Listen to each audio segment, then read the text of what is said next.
Mbote na bandeko nyonso oyo toza batali pe balandi ya réflexion. Nga love nazo répondre motuna oyo etunami. Ndeko na biso atuni motuna na ye alobi ke ezotungisa ye. Makambo oyo tozo vivre na société na biso na moya lelo. Komona mobali na mobali babalani bazodote bana. Mwasi na mwasi babalani bazodote bana. Avenir ya bana wana lobi ekozala lolenge nini. Donc pona nga eza deja falia. Na société ya lelo makambo oyo tokomi ko vivre ya ebele pe ya mabe makasi. Ezala basali na Nzambe.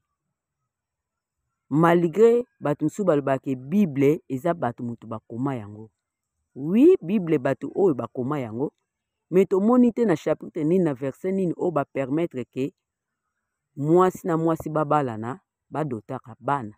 Ou bien mobali na mobali bakoki ko balana bakoki pe ko dote bana. Eza te.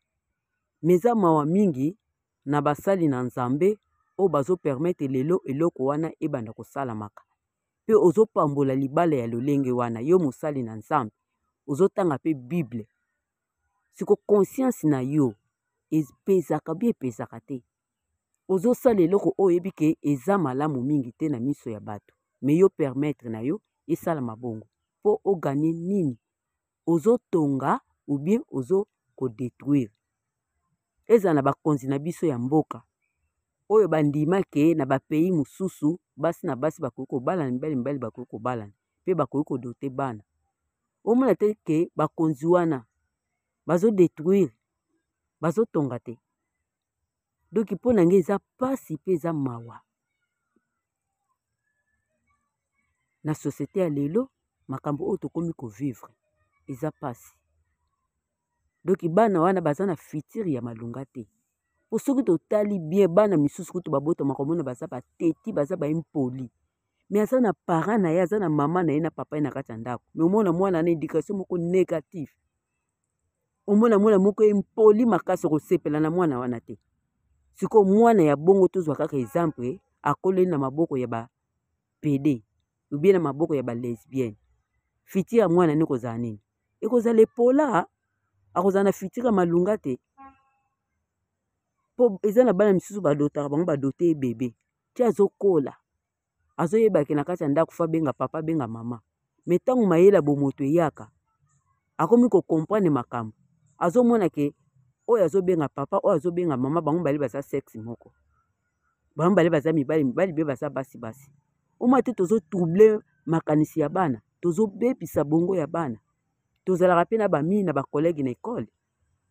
Lobi mwana na koki ko sola na moninga pa ko finga alongwa kuna mwana ba PD. Alongwa kuna mwana ba lesbienne.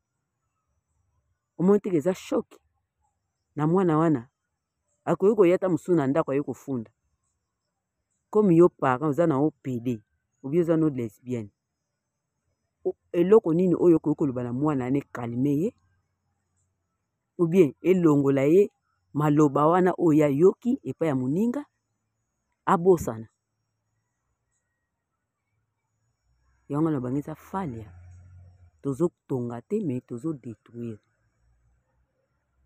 Mingi vraiment ya koloba eza te ekozala malamu na basali na Nzambe oyo ba permettre eloko oyo.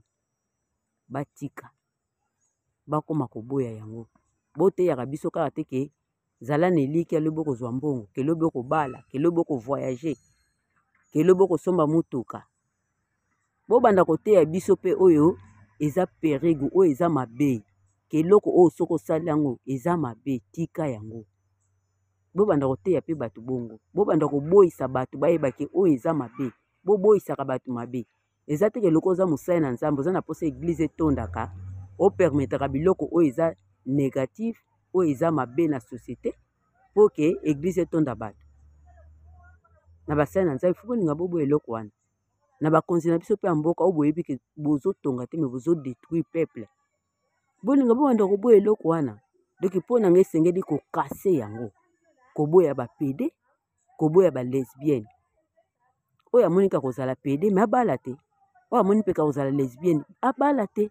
eza te ke loko oza lesbienne funa bana moninga nanga lesbienne bakonzi ya mboka fo balinga baboya eloko oyo ke naza pede funa bana moninga nanga pede bakonzi ya mboka fo balinga baboya eloko oyo ezala oyebi ke naza mosali na nzambe fo balinga baboya eloko oyo parce que ezodétruire société ezotonga te eza pasi mpona bana oyo bazokola bazobokwama na maboko ya bapede mpe na maboko ya balesbienne mpo baza na futur ya malunga te akokola lobi akomi parent ye akoteya bana na ye nini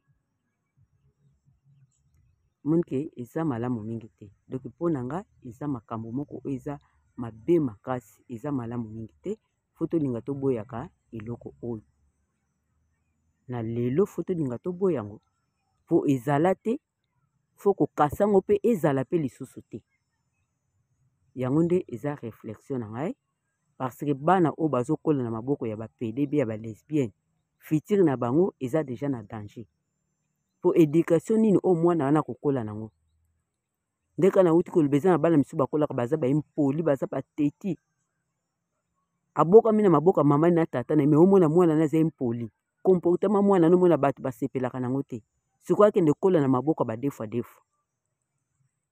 eza kodétruire mwana na baparent oyo mpe baopermettre eloko wana ke bana na bango badotaka bango na bapede bie na balesbienne fo balinga baboya eloko wana obie na bacentre oyo esika ke bana oyo bazalaka baza bofelin famille eyebani mpe position te fo balinga mpe baboyaka eloko wana ti baomona ke pede aye kodote bapede na bapede baye kodote mwana fo balinga baboya eloko oyo ke lesbienne na lesbienne baye mpo badote mwana fo balinga baboya eloko oyo mpo bango so baopermettre yango bazodétruire kaka société bazodétruire avenir ya bana wana donc eloko oyo fo koboya yango parce que eza mabe nakanisi tokutani mbala nsima. Lumière Kabulo TV, Lumière Kabulo TV, Lumière Kabulo TV, réflexion avec R9, Fabrice R9, Fabrice. Mobali Madeo, Balingaka, moi si Lolanga Ninyango, Nengosa Salanga Eleki Makasi, Kabulo TV, yo, Lumière Kabulo, réflexion, réflexion. Double CD Fantomas et Mayo. Il est là, il a toujours. Barbito s'abonne, chaîne les amoko. Ça c'est dit, ma beaucoup t'as on a s'abonné. Bon bino. Donc mon yango na YouTube tozawana. Moko kaka. Réflexion trop bandela. Réflexion. Lumière Kambolo. Yangwana. Balai qui est ça la biso bien. Tous en simana pour et ça la G. Bongo. Toujours. Réflexion, Lumière Kambolo TV. Chaîne Zamoko, vous s'abonnez, vous vous décidez, Lumière Kambolo TV.